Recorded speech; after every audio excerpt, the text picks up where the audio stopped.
galera do Giro, também para mais um vídeo e falar sobre Santos 3, Atlético Goianiense 2. Mas antes de começar, não esquece de dar um like no nosso vídeo, se inscrever no canal e ativar o sininho para você acompanhar aí, o nosso conteúdo.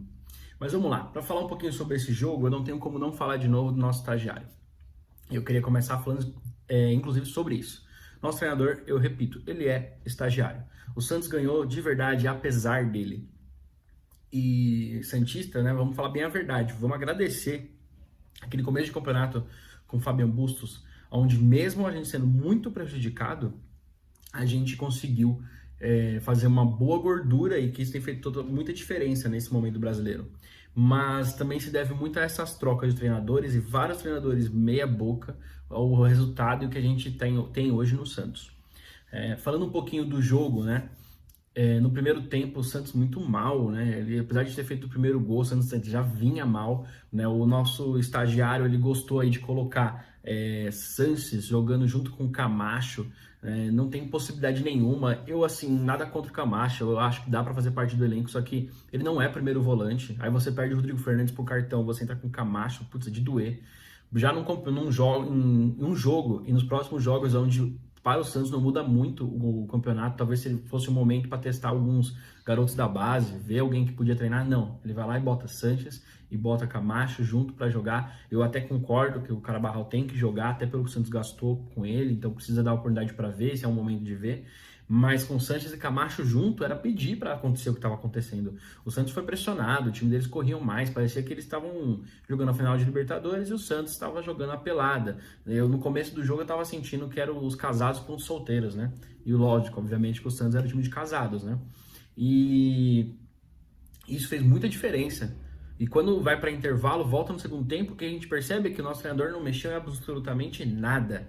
Aí eu falo, mas fez o gol, né? Empatou o jogo. De novo, eu vou falar sobre esses lances do gol específicos, mas, de novo, ganhamos apesar do treinador. Desculpa, pode falar o que for para mim, foi isso. Ele não foi bem, ele não escalou bem. E na mexida, ele acabou conseguindo mexer, botando o Lucas Barbosa, que geralmente faz partidas ruins, mas que entrou, mérito dele, e ajudou no último gol.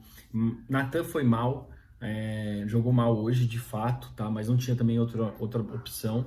E outro caso também é o do Alex com o Bauerman. Nada contra o Alex, também acho que é bom de grupo, dá para utilizar. Só que ele é lateral na esquerda. O Bauerman jogou o ano inteiro na esquerda. Aí para deixar o Alex, ele joga o Bauerman na direita. E aí eu pensei, isso tá acontecendo porque o Luiz Felipe tá machucado. Aí depois não, a gente descobre no segundo tempo que o Luiz Felipe tá no banco. E que ele não levou o Maicon pro jogo porque ele não quis.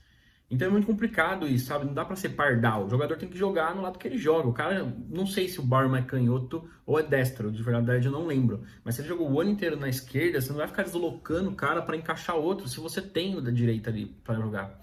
O Luiz Felipe fez boas partidas esse ano, agora nesse final de brasileiro. Então deixa o cara jogar, porque a nossa zaga hoje tava horrível. Eram lances onde a bola vinha na área do Santos, tinha 3 jogadores do Atlético Goianiense, 6 do Santos, mas a bola ficava no pé do cara do Atlético Goianiense. Inclusive o segundo gol deles foi uma falha do João Paulo, mas do Alex e o Felipe Jonathan, coitado, então os dois parecem que estão perdidos no lance, não sabem o que está acontecendo. E fora o Sanches, que de novo, né? Não tem função nenhuma mais em campo, não dá mais. Talvez botar ali no finalzinho do jogo, tudo mais, respeito pelo que ele já jogou no Santos, mas ele não joga mais esse futebol, ele não consegue mais jogar. Inclusive, ele mesmo tem que acordar e entender que ele tem que aposentar. Bom, falando dos lances do gol, agora de novo, nosso ataque jogou muito bem. O Ângelo não dá para se falar, belo cruzamento no primeiro gol do Marcos Leonardo, que fez um belo cabeceio.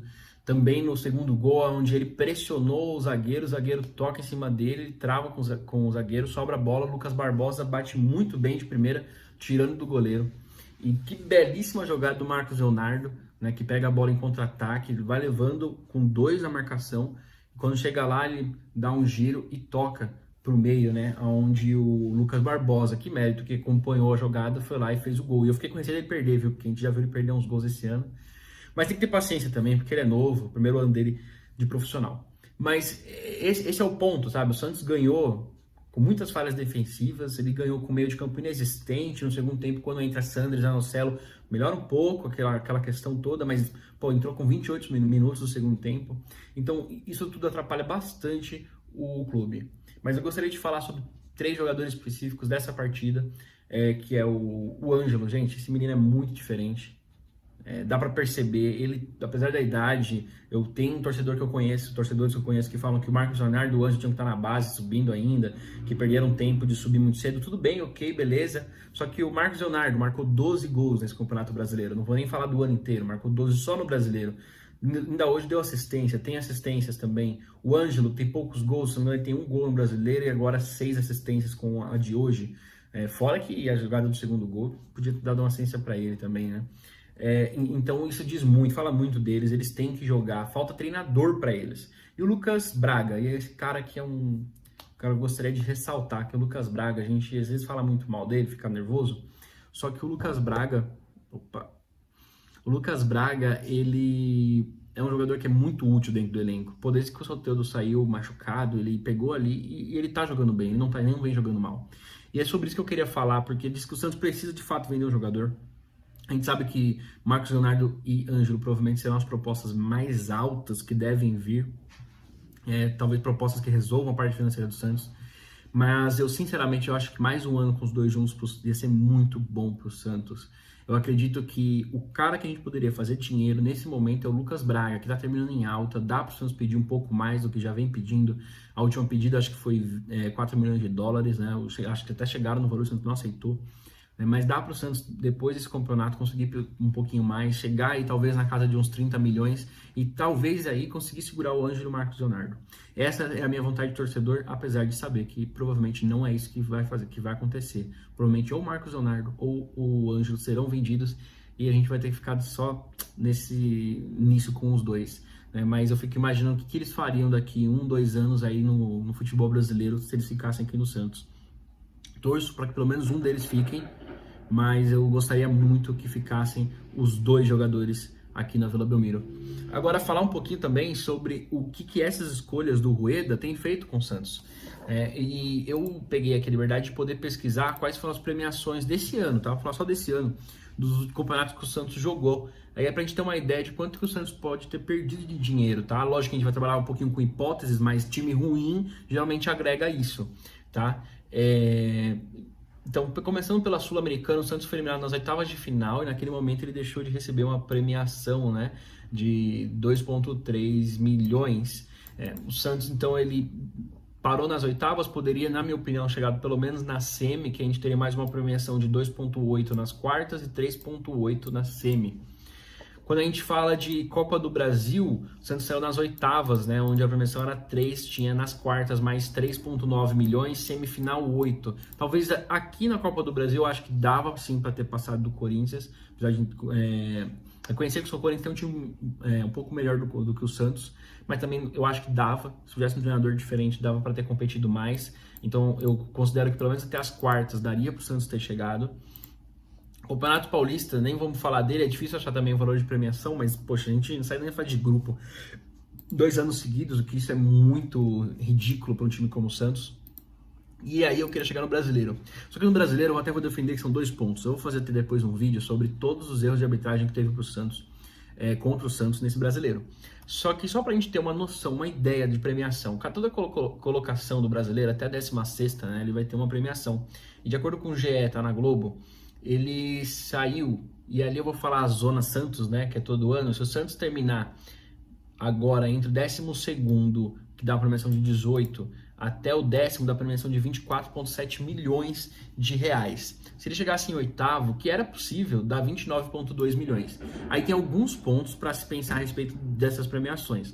Teve os erros de arbitragem. Se não tivessem esses erros, o Santos com certeza estaria ali entre os do 6º ao 8º colocado. Mas também teve muito erro de treinador. Hoje foi um desses erros que a gente viu que ficou escancarado.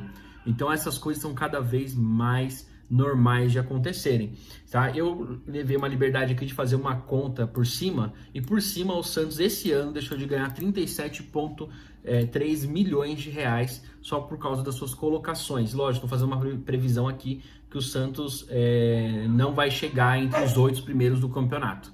E isso é muito, muito, muito prejudicial para o Santos, e isso tem acontecido todos os anos com essa economia que o presidente vem fazendo. Tem coisa que se paga, o presidente do Santos precisa, ele necessita começar a gastar mais com o treinador e com algumas peças, porque não dá para o Santos ficar jogando ali onde ele joga, não dá para pagar conta. Se eu entendo isso, eu acredito que ele também deve entender isso.